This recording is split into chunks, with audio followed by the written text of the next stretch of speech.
ನೀವು 16 ಬಜೆಟ್ ಮಂಡಿಸಿರುವ ಸಿದ್ದರಾಮಯ್ಯನವ್ರಿಗೆ ಏನಂತಾರೆ, ಹೆಂಗೆ ಮಾತಾಡ್ತಾರೆ ಅಂತೀರಿ. ಅಲ್ಲಿ 25 ವರ್ಷದಿಂದ ಅಧಿಕಾರದಲ್ಲಿರುವಂಥ ಮೋದಿಗೆ ಅವನು ಮೋದಿ ಇವನು ಮೋದಿ ಅಂದಿದ್ದೀನಿ ಕೇಳಿ. ಅಲ್ಲ ಸರ್, ಅಲ್ಲ ಸುಮ್ಮನೆ ಹೇಳಿ. ಅಂದರೆ ರಾಜಕಾರಣ ಅನ್ನುವ ಈ ದೊಡ್ಡ ಕೊಚ್ಚೆಯಲ್ಲಿ ಯಾರೂ ಶುಭ್ರರಿಲ್ಲ, ಯಾವ ಪಕ್ಷದವರು ಶುಭ್ರರಿಲ್ಲ.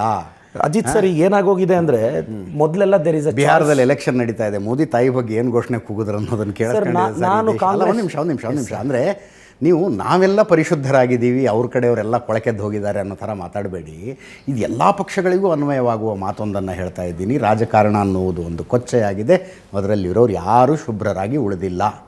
ಈಗ ವೈಯಕ್ತಿಕವಾಗಿ ನಾನು ನನ್ನ ನೆಲೆಗಟ್ಟಿನಲ್ಲಿ ಏನಾಗ್ತೀನಿ ಅನ್ನೋದನ್ನಷ್ಟೇ ನಿರ್ಧರಿಸಬಹುದೇ ಹೊರತು ನನ್ನ ಪಕ್ಷ ಪರಿಶುದ್ಧವಾಗಿದೆ ಅಂತ ನೀವು ಹೇಳಂಗಿಲ್ಲ, ಪ್ರತಾಪ್ ಸಿಂಹನೂ ಹೇಳಂಗಿಲ್ಲ. ಇದು ನನ್ನ ಅಬ್ಸರ್ವೇಷನ್.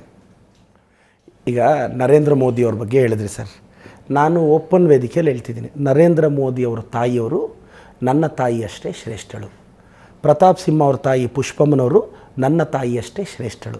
ಈಗ ಪ್ರತಾಪ್ಗೂ ಕೇಳ್ತೀನಿ, ನಾಳೆ ನನ್ನ ತಾಯಿ ಮಂಜುಳಾ ನಿನ್ನ ತಾಯಿಯಷ್ಟೇ ಶ್ರೇಷ್ಠಳು ಅಂತ ಒಂದು ಸ್ಟೇಟ್ಮೆಂಟ್ ಕೊಡುಗರು, ನಿನಗೀಗೋ ಇಲ್ಲ ಅಂದರೆ. ನಾನಿವತ್ತು ಹೇಳ್ತಿದ್ದೀನಲ್ಲ, ಪ್ರತಾಪ್ ಸಿಂಹ ಅವ್ರ ತಾಯಿ ಪುಷ್ಪಮ್ಮನವರು ನನ್ನ ತಾಯಿಯಷ್ಟೇ ಶ್ರೇಷ್ಠಳು, ನನ್ನ ತಾಯಿ ಮಂಜುಳಾ ನಿನ್ನ ತಾಯಿಯಷ್ಟೇ ಶ್ರೇಷ್ಠಳು ಅಂತ ಒಂದು ಹೇಳ್ಬಿಡು, ಮುಗ್ದೋಗುತ್ತಲ್ಲ. ಹೋಗಲಿ, ಆತನಿಗೆ ಸಾರಿ ಕೇಳೋಕ್ಕೆ ನಮ್ಮ ತಾಯಿ ಸ್ವರ್ಗದಲ್ಲಿದ್ದಾರೆ ಸರ್, ಅಲ್ಲೋಗಿ ಇತ್ನ ಹೋಗೋದು ಇಲ್ಲ, ಹೋಗೋದು ನರಕಕ್ಕಲ್ಲ, ಸ್ವರ್ಗಕ್ಕೆ ಹೋಗಿ ಸಾರಿ ಕೇಳೋಕ್ಕಾಗಲ್ಲ.